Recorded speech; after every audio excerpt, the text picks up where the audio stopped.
Hey guys, आज मैं explain करने वाला हूँ न्यू कोरियन ड्रामा जिसका टाइटल होने वाला है माई लवली लायर। आज मैं माई लवली लायर सीजन 1 के एपिसोड नंबर 1 को एक्सप्लेन करने जा रहा हूँ। एपिसोड की शुरुआत 2018 से हुई है।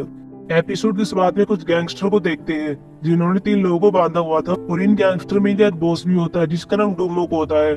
डूमोक इन तीनों लोगों से पूछ रहा था कि हमारे गैंग की इन्फॉर्मेशन को किसने लीक किया था, लेकिन ये तीनों कह रहे थे कि हमने नहीं किया। लेकिन डोमोक इनकी बातों पर भरोसा नहीं करता और कह देता है कि रस्सी को काट दो। जैसे रस्सी को काटने वाले थे तभी हम देखते हैं नीचे गाड़ी आती है जिसमें से एक लड़की बाहर आती है।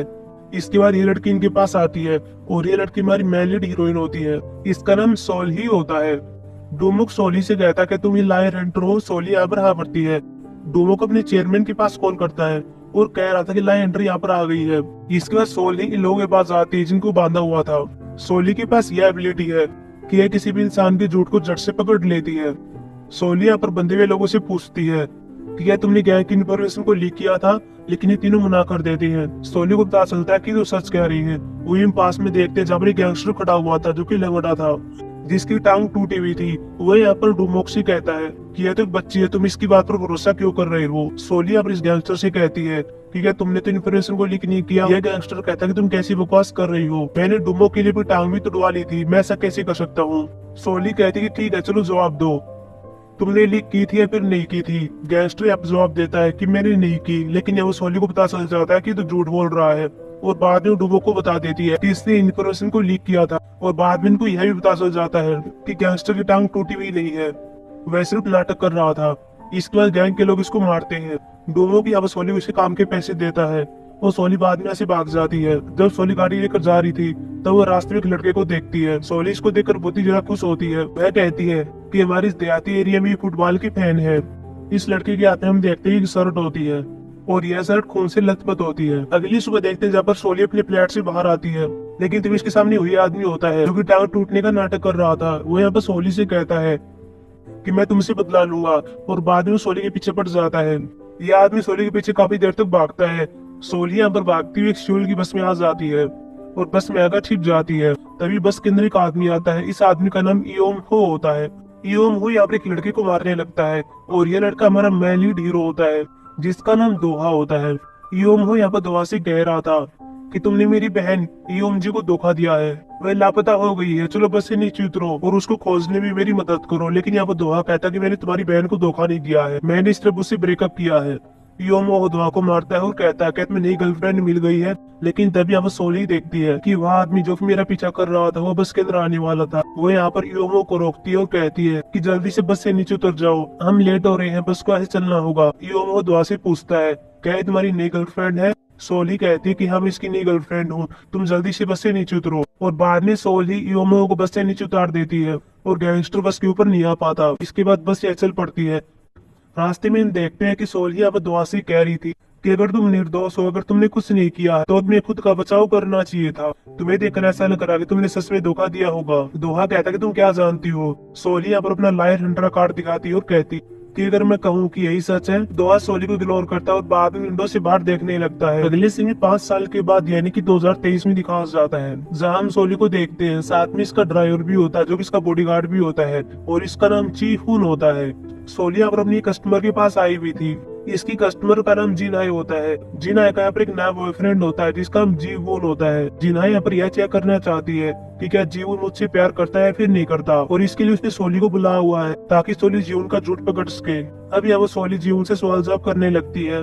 पहले जीवन सारे सही जवाब देता है कि मैं पहले जिनाई के पैसों से प्यार करता था, लेकिन मैं उससे रियल वाला लव करता हूँ। लेकिन कहानी तब बदल जाती है जब यहाँ जिनाई की नौकरानी आती है। जिनाई यहाँ पर जीवन का इंट्रोडक्शन अपनी नौकरानी से करवाती है और कह रही थी कि तुम इसको जान लो क्योंकि अब तुम्हें यहाँ पर बार बार आना होगा। जीवन कहता है ठीक है, वैसे भी मैं इससे पहली बार मिल रहा हूँ। लेकिन अभी वो सोली इसका झूठ पकड़ लेती है और कहती कि नहीं, तुम झूठ बोल रहे हो, तुम इससे पहले भी मिल चुके हो। ये बात सुनते ही नौकरानी घबरा जाती है और नौकरानी के हाथ में जो बर्तन होता है वो नीचे गिर जाता है और यहाँ पर जीवन भागकर इसके पास जाता है। सोली को यहाँ पर यही पता चल जाता है कि नौकरानी प्रेग्नेंट है। सोली जीवन से कहती है कि तू प्रेग्नेंट है, क्या तुम्हारा बच्चा है। लेकिन यहाँ पर जीवन मना कर देता है। जी हाय सोली को पैसे देती है और बाद में सोली चली जाती है। अगले सीन में देखते हैं जहाँ पर सोली और जीवन दोनों गाड़ी में जा रहे थे। जीवन यहाँ सोली से कह रहा था कि तुम इतनी मेहनत क्यों कर रही हो, क्या ऐसे पैसे के कारण है। लेकिन यहाँ सोली मना कर देती है। जीवन कहता है कि ये पैसों के कारण नहीं होना चाहिए, वरना तुम हर साल अपनी फीस क्यों उड़ा देती हो।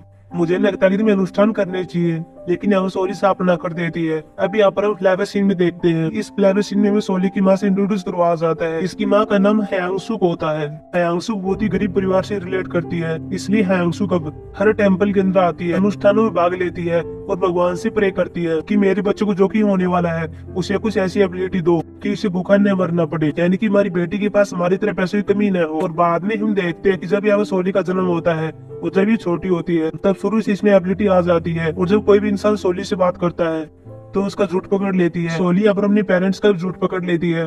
बचपन में सोली ने अपने पेरेंट्स के झूठ को भी पकड़ा था। हमें अब सोली के फादर को दिखाया जाता है। इसके फादर का नाम ताइस्यूब होता है। हालांकि हयांगसु का यह मानना है कि मेरी बेटी इस एबिलिटी का इस्तेमाल ऐसी चीज में करे जिससे इसको फायदा हो, इसलिए इसको प्रोसिक्यूटर बनाना चाहती है।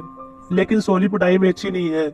जब हम सोली अपने हाई स्कूल के अंदर होती है तभी हम देखते हैं यहाँ पर एक लड़की आ जाती है जो कि सोली से कह रही थी कि मेरे टीचर ने मुझसे कहा है कि जब मैं कॉलेज के अंदर जाऊंगी तब मैं उसकी गर्लफ्रेंड बन जाऊंगी। क्या वो सच कह रहा है? सोली कहती कि मुझे नहीं पता, अगर तुम जाना चाहती हो तो पहले कॉलेज के अंदर जाओ। ये बात कहने के बाद सोली जाने लगती है, लेकिन पीछे से ये लड़की कह रही थी कि इसके बदले मैं तुम्हें पैसा दूंगी। बस इसके बाद और क्या था, सोली को पता चलता है कि मैं प्रोसिक्यूटर बनने के लिए इतनी मेहनत कर रही हूँ क्योंकि मुझे पैसा कमाना है, लेकिन ये पैसा तो मैं ऐसे ही कमा सकती हूँ लोगों के झूठ को सामने लाकर। इसके बाद सोली ने अपनी एबिलिटी को काम बना लिया था कि वह लोगों के झूठ को पकड़ेगी और उनसे पैसा लेगी। हालांकि जाहिर सी बात है कोई भी इसकी बात पर भरोसा नहीं करेगा कि ये झूठ को कैसे पकड़ सकती है, इसलिए सोली ने समन होने का दिखावा किया। और बाद में इन्हीं पैसों से सोली ने अपना कैफे भी खोल लिया। इस कैफे का नाम लूनी टैरो कैफे होता है। अगले सीन में प्रेजेंटिंग फिर से दिखाया जाता है जहाँ चिहुन गाड़ी में बैठा हुआ था, सोली से भी बात कर रहा था। चिहुन अब सोली से कह रहा था कि आज म्यूजिक अवार्ड शो होने वाला है, क्या तुम चलोगी? मैं तो वहाँ पर जाने के लिए काफी एक्साइटेड हूँ क्योंकि वहाँ पर दुआ आने वाला है। सोली कहती है कि दुआ वही है ना जो कि एक सिंपल सा सिंगर है, लेकिन चिहुन कहता है कि नहीं, वह सिंगर नहीं है, वो एक सॉन्ग राइटर है और साथ ही प्रोड्यूसर भी है, और वह सावन के साथ काम करता है और सावन एक सिंगर होती है। अगले सीन में हम दुआ को देखते हैं जो कि अपनी गाड़ी में होता है और दुआ ने यहाँ पर मास्क लगाया हुआ था। दुआ के पास यहाँ पर सावन का कॉल आ रहा था, लेकिन यहाँ पर दुआ पिकअप नहीं करता। आगे चलकर चेक पॉइंट पर पुलिस वाले दुआ को चेक कर रहे थे कि इसने शराब पी है या फिर नहीं पी है। दुआ यहाँ पर काफी घबरा जाता है, वो अपना मास्क नहीं उतारना चाहता, लेकिन उसके पास अब कोई चारा नहीं होता। वह जैसे ही मास्क उतारने वाला था तभी हम पास में देखते हैं कि गाड़ी वाला पुलिस अधिकारी को ठोकर चला जाता है। सभी पुलिस वाले उस गाड़ी के पीछे चले जाते हैं और दुआ अपनी गाड़ी लेकर यहाँ से भाग जाता है। अगले सीन में म्यूजिक शो में दिखाया जाता है जहाँ हम सायन को देखते हैं। सायन यहाँ पर डांस कर रही थी। बाद में यहाँ पर बेस्ट म्यूजिक कंपोजर का अवार्ड दिया जा रहा था और यह अवार्ड दोहा को मिलता है। हालांकि यहाँ पर दोहा नहीं होता। बाद में सायन दोहा का अवार्ड लेने के लिए जाती है। इसके बाद यहाँ पर कुछ म्यूजिक एग्जीक्यूटिव बात कर रहे थे, ये सब दोहा के बारे में बात कर रहे थे। यहाँ पर एक लड़का कह रहा था कि मुझे दोहा से मिलना है, लेकिन ये कह रहे थे कि यह काम तो मुश्किल होगा, दोहा किसी से नहीं मिलता। इनके अलग अलग विचार होते हैं कि दोहा क्या हो सकता है। पहले नहीं लगता कि शायद गुप्त एजेंट होगा, साथ में नहीं यह भी लगता है कि दोहा स्कूल के अंदर पियानो बजाने वाला लड़का होगा।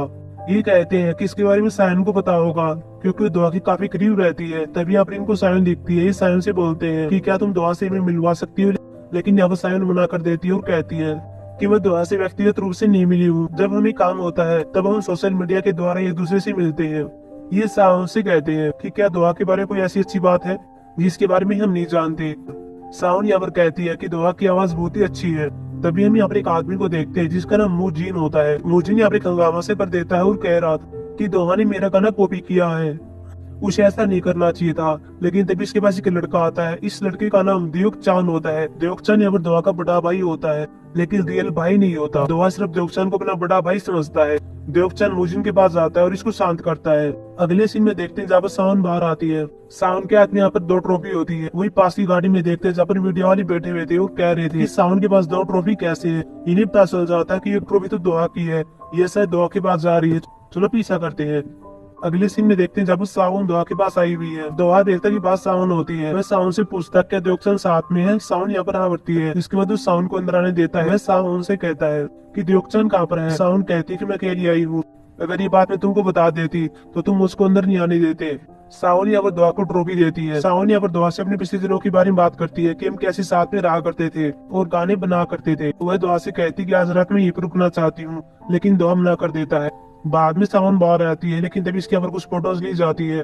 बाद में दोहा को दृश्य दिखाया जाता है जिसने एंजाइटी गोलियां ली हुई है और वह पर एक सीन को याद करता है जहाँ समुद्र किनारे पर एक लड़की दोहा से मिल रही थी।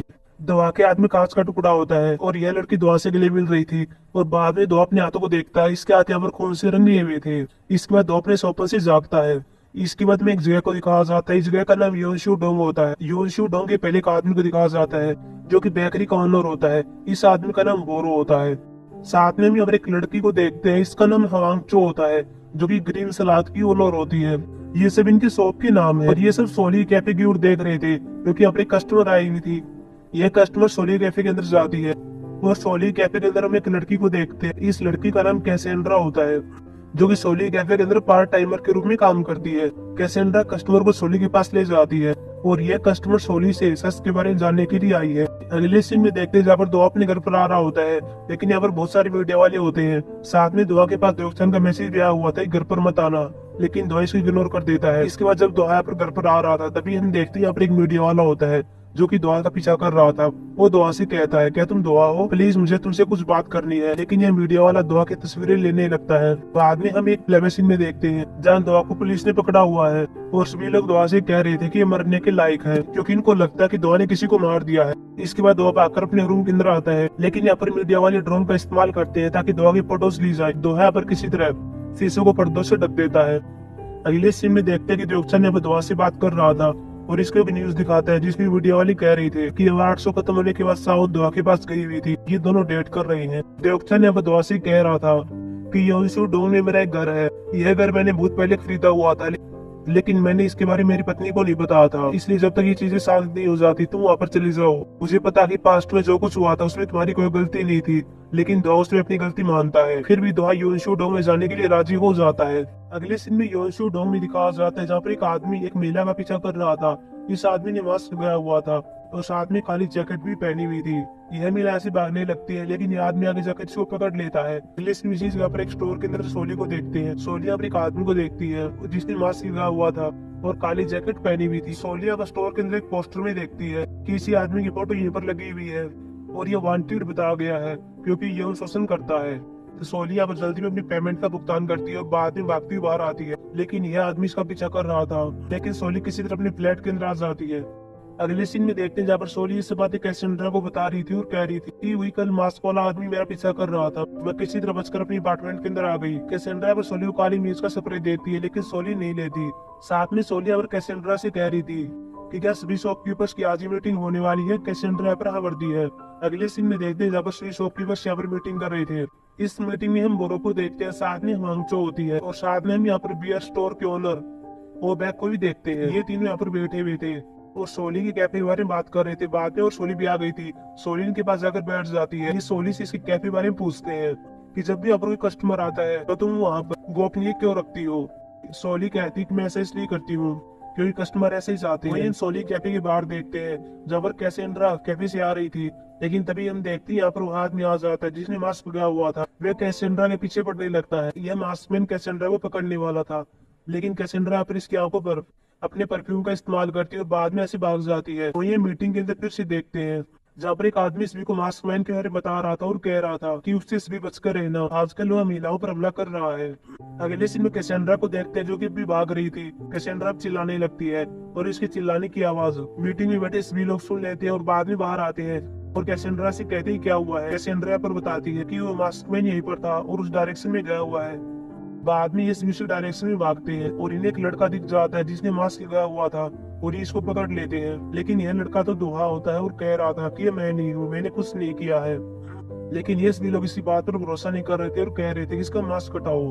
दुहा यहाँ पर कह रहा था कि ये मैं नहीं था, लेकिन यहाँ पर हांगचो दुहा का मास्क हटाने वाली थी, लेकिन यहाँ पर सोली इसके हाथों को पकड़ लेती है और कहती है कि इसने कुछ भी नहीं किया है, यह वह नहीं था। ये कहते कि तुम्हें कैसे पता। अभी अब सोली कहती है कि अगर मैं तुमसे कहूँ कि यही सच है। इस बात को सुनने के बाद यहाँ पर दुआ को पता चलता है कि यह लड़की तो वही है जिससे मैं बस में मिला था, जिसने मुझे योमो से बचाया था। एपिसोड के लास्ट में बस ये सीन को फिर से दिखाया जाता है जहाँ पर दुआ सोली को देख रहा था, लेकिन यहाँ पर सोली को नींद आ गई थी, वो नीचे पड़ने वाली थी। लेकिन यहाँ पर दुआ सोली के सिर को पकड़ लेता है और बाद में एपिसोड समाप्त हो जाता है। सो गाइस, ये थी मेरी एक्सप्लेनेशन एपिसोड नंबर 1 की। अब मिलेंगे एपिसोड नंबर 2 की एक्सप्लेनेशन में जो कि कल आने वाला